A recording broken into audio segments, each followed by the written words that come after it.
three levels of the ark. Number one, the wooden ark of Noah, which is the reflection, or it was the reflection of the fallen nature of man. Reflection and the symbol of the fallen nature of man.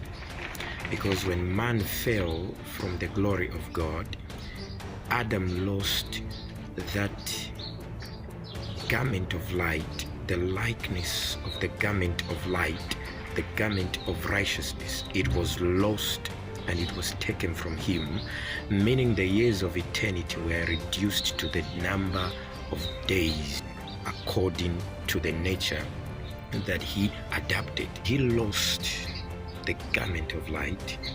He lost the scepter of righteousness.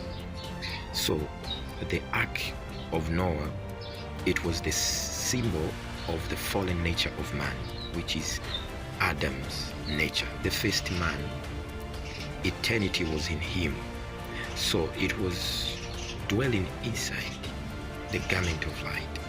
He lost the golden nature that he had upon him. The golden nature, it is the symbol of the kingship and dominion. So when he lost all that, he was given the fallen nature, which is the wooden nature. That was the nature that he inhabited. That's what it means, the ark of Noah. Then the flood, it was the symbol of the knowledge of God. When God is destroying a generation, or when God is imparting a generation, he uses Noah. Second ark, it was the ark of the covenant, which was the golden nature. It was the reflection of the golden nature of man, the second Adam who was to come, Jesus. That's why God gave Moses to do this work, and it was carried by the priests. They were anointed to carry the ark of the covenant. So it was the symbol of Jesus. It was the symbol of Jesus being glorified by men.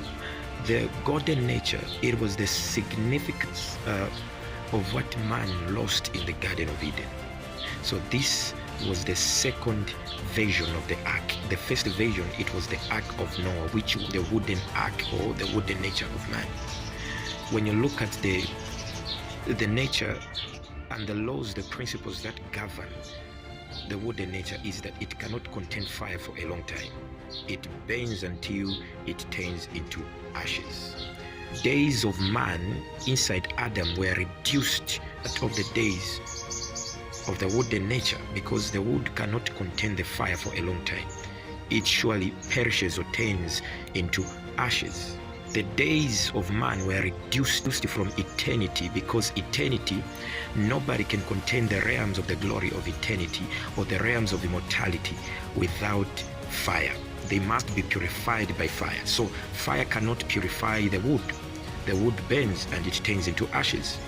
This is the meaning of the wooden nature, the fallen nature. And Jesus, coming as the king, he had the scepter of righteousness, which is the symbol of the golden nature upon him, which takes us back to the Old Testament in Exodus, which takes us back to the Ark of the Covenant now. This was the Ark of the Covenant, made of the golden articles, those golden treasures that were taken out of bondage.